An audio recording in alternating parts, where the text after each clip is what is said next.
बराह रास्त तमाचा पड़ा है और ये बड़ा ज़बरदस्त तमाचा भी है और ये औकात याद दिलाई है जनरल आसिम मुनीर ने नवाज शरीफ को उसकी और उसकी बेटी। आपके सामने एक बड़ी हैरानकुन कहानी रखी और इसके साथ साथ एक इस्तीफा था शेर इक़्तिदार के अंदर, लगता है कि वो रिवर्स हो गया और उसके ऊपर भी बात करेंगे। और इमरान खान साहब के हवाले से जी रात ये एक बहुत बड़ा एक हैरानकुन नाकाबिले यकीन फैसला हुआ एक अदालत से, उसके ऊपर भी बात करेंगे। पहले ज़रा बात करते हैं नवाज शरीफ साहब और आसिम मुनीर साहब के दरमियान कहानी क्या है। आपको याद होगा जंग होगी अभी और जंग पाकिस्तान ने जीती और बड़े वकार के साथ पाकिस्तान ने ये जंग जीती, इसमें कोई दूसरी राय नहीं है। और इस पूरे जंग के एपिसोड में प्री वार, ड्यूरिंग वार और पोस्ट वार, जंग से पहले, जंग के दौरान और जंग के बाद आपको पाकिस्तान का हर बंदा नज़र आया होगा। आपको सोशल मीडिया के ऊपर, टीवी के ऊपर, अपनी ज़ाती कैपेसिटी में आपको हर बंदा इस जंग के अंदर पार्टिसिपेट करता हुआ नज़र आया होगा। लेकिन आपको दो लोग इस पूरे एपिसोड में बिल्कुल नज़र नहीं आए, वो मरियम नवाज़ हैं और नवाज शरीफ। नवाज शरीफ के ऊपर जब तनकीद शुरू हुई कि क्या वजह कि नवाज शरीफ क्यों छूट गया, वो क्यों आकर बात नहीं करता, जबकि मोदी हमारे खिलाफ जहर बोल रहा है पूरी दुनिया में, मोदी हमें टेररिस्ट मुल्क होने का लेबल लगा रहे हैं, मोदी हम पे अटैक कर रहे हैं, हमारा पानी बंद कर रहे हैं, हमारे बच्चों को शहीद कर रहे हैं, हमारे फौजियों को शहीद कर रहे हैं। नवाज शरीफ क्यों खामोश है, क्यों किसी दिल के अंदर घुसा हुआ है, किसी ने कोई बात नहीं, एक लफ्ज़ तक नहीं बोला नवाज शरीफ ने भी और उनकी बेटी ने भी एक लफ्ज़ तक नहीं बोला मोदी के खिलाफ, हिंदुस्तान के खिलाफ। जबकि उन्होंने क्या से क्या कर दिया, उन्होंने नक्शा बदलना था पाकिस्तान का। जो अभी रिपोर्ट्स आ रही हैं, जो पीएम वाले बता रहे हैं कि किस तरह एक बहुत खौफनाक किस्म की जंग पाकिस्तान के ऊपर मुसल्लत कर दी थी नरेंद्र मोदी ने। 300 जंगी जहाज़ पाकिस्तान की सरहदों पे, आज़ाद कश्मीर की सरहदों पे खड़े थे और बहुत बड़ा अटैक करना था उन्होंने। नवाज शरीफ ने एक लफ्ज़ भी नहीं बोला। और होता क्या है, जब तनकीद इनके ऊपर बढ़ती है तो ये बात करती हैं आगे अज़मा बुखारी साहिबा कि नवाज शरीफ, ये पूरे जो जंग का जो मामला था नवाज शरीफ ने खुद हैंडल किया, यानी पूरा ऑपरेशन जंग का नवाज शरीफ की ज़ेर निगरानी हुआ।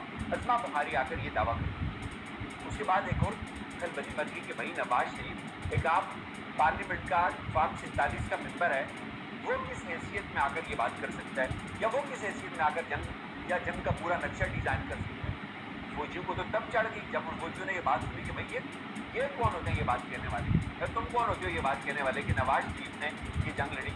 शहीद कौन हुआ, हमारे फौजी शहीद हुए। जंग किसने लड़ी, जंग फौजियों ने लड़ी। गोले किसने चलाए, फौजियों ने चलाए। या सिविलियन ने जंग लड़ी, या ये फौजियों ने जंग लड़ी, ये एयरफोर्स ने जंग लड़ी। पायलट कौन उड़ा रहा था, J-17 या J-10C के ऊपर बम कौन फेंक रहा था, वो एयरफोर्स वाले फेंक रहे थे। दूसरे फौजियों का बॉस कौन है, आसिम मुनीर। आसिम मुनीर साहब ने इस जंग को जिस तरह से भी किया उनको इसका क्रेडिट जाएगा। उन्होंने बड़ी शानदार ये जंग लड़ी। बड़े इस जंग में आपको बहुत कुछ देखना था। इस जंग में आपको पाकिस्तान की स्ट्रेंथ देखनी थी, पाकिस्तान के साया ममालिक के साथ ताल्लुकात देखने थे, पाकिस्तान का पूरी दुनिया में पोस्चर क्या है, पाकिस्तान कहाँ स्टैंड कर रहा है, हमारी इकॉनमी कैसी है। वो बाजवा तो फ्रॉड ही कहता था कि असला ही नहीं है, असले को जंग लगा हुआ है, ये जंग हम लड़ ही नहीं सकते। इतनी बड़ी चीज़ें थी। आसिम मुनीर साहब ने जंग लड़ी, इसमें कोई दूसरी राय नहीं है। और नवाज शरीफ साहब के बारे में कहा गया कि ये भाई उन्होंने जंग लड़ी, नवाज शरीफ ने ये जंग का पूरा ऑपरेशन जारी किया। उसके बाद डेफिनेटली फौजियों को बड़ा गुस्सा होगा, इस बात को वो कौन बर्दाश्त करता है। आप पिछले 5-10 दिन मुस्तकिल जाग रहे हो, एक चीज़ एक जगह जा रहे हो, आर्मी से तो जा रहे हैं बच्चों की खबर लेने के लिए, वो जहाँ पे वो हमारा इतना प्यारा बच्चा शहीद हुआ उनके पास जाके पहुँचे, उनको गले लगा रहे हैं। नवाज शरीफ की कितनी औकात नहीं है, इनको इतनी तौफीक नहीं हुई ये किसी जख्मी की इयादत करें, जाके किसी शहीद के घर जाएँ, LOC के ऊपर जाएँ, जाके घरों में लोगों के साथ इज़हारे यकजहती करें, इज़हारे हमदर्दी करें, एक ट्वीट करें। ट्वीट क्या किया उसने, और उसके बाद फौजियों ने कहा कि हम तुम्हें सकते हैं। फौजियों ने कहा शहबाज शरीफ को तो बोलो, तुम जंग किसने लड़ी। शहबाज शरीफ ने भाई के मुंह पे तमाचा मारा है और उन्होंने कहा जी कि ये पूरी जंग की जो मनसूबाबंदी है डेफिनेटली जनरल आसिम मुनीर, इसमें कोई दूसरी राय नहीं। जनरल आसिम मुनीर साहब ने बड़े ज़बरदस्त तरीके से ये जंग लड़ी, लेकिन उन्होंने तमाचा मारा नवाज शरीफ को कि भाई तुम इस डोमेन में मत आओ, ये तुम्हारा चूरन हम नहीं बेचने देंगे।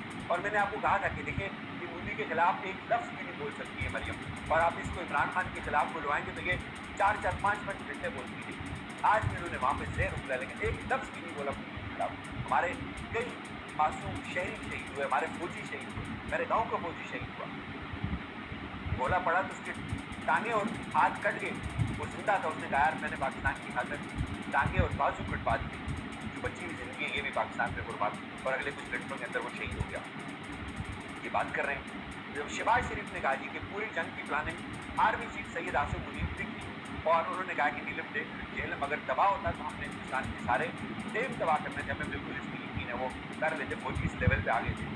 और उन्होंने कह कि सारी जंग जो है वो आसिम मुनीर साहब ने फिर उनको सलूट मारा कि भाई लाया आसिम मुनीर साहब ने शहबाज शरीफ को भी, लेकिन सलूट मारना बनता है, जाहिर है वो एक प्रोटोकॉल होता है, लेकिन जंग भाई फौजियों ने लड़ी है, नवाज शरीफ ने जंग नहीं लड़ी, जिन्होंने फौजियों को अकेला छोड़ दिया। एक मतलब बयानिया जंग तो सियासी लीडरशिप लड़ती है ना, कौम लड़ती है, फौजी सिर्फ जंग नहीं लड़ते। आप तो बयानिया की जंग में भी नहीं थे कहीं, आप बोला क्या चला दे, आप एक लफ्ज़ बोलने के काबिल थे, और आप कहते हैं उन्होंने कहा जी तुम्हारी कोई हैसियत नहीं, कोई औकात नहीं है, ये जंग हमने खुद लड़ी है, और आज बुलवाया वज़ीर आज़म ने, एक बड़ा मैसेज है। अगर किसी को ना समझ आए तो ना आए बेशक। अब इस्तीफ़ा था जी जुनैद अकबर साहब का, और खान साहब ने इस इस्तीफे को उन्होंने कहा कि मैं जुनैद अकबर पे छोड़ता हूँ। जुनैद अकबर साहब ने कहा कि अक्सरियत की ये राय है कि मैं अपना ओहदा बरकरार रखूँ, मैं क़यादत की मुशावरत से आगे बढ़ूँगा, मैं अल्लाह का शुक्रगुजार हूँ कि इमरान खान ने मुझ पर एतबार किया, और होना भी यही चाहिए, जुनैद अकबर को ये ओहदा हर सूरत में रखना चाहिए। उसकी वजह फिर कभी किसी वीडियो में बात करेंगे।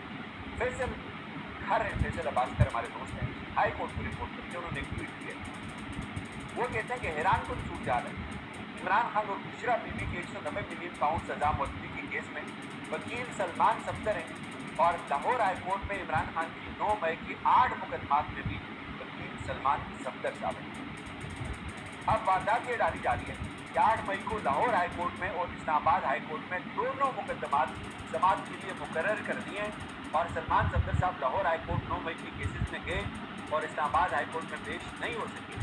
अब कल एक मरतबा फिर हाई कोर्ट में 9 मई के 8 मुकदमात, जबकि इस्लामाबाद हाई कोर्ट में इमरान खान और बुशरा बीबी की सजा मुअत्तली की अपीलें समाअत के लिए मुकर्रर हैं। अब एक वकील के लिए लाहौर और इस्लामाबाद हाई कोर्ट में एक ही दिन में पेश होना मावराए अक्ल है, वो पेश नहीं हो सकते। ये अब इस लेवल पर अब कहानी पहुँच गई है।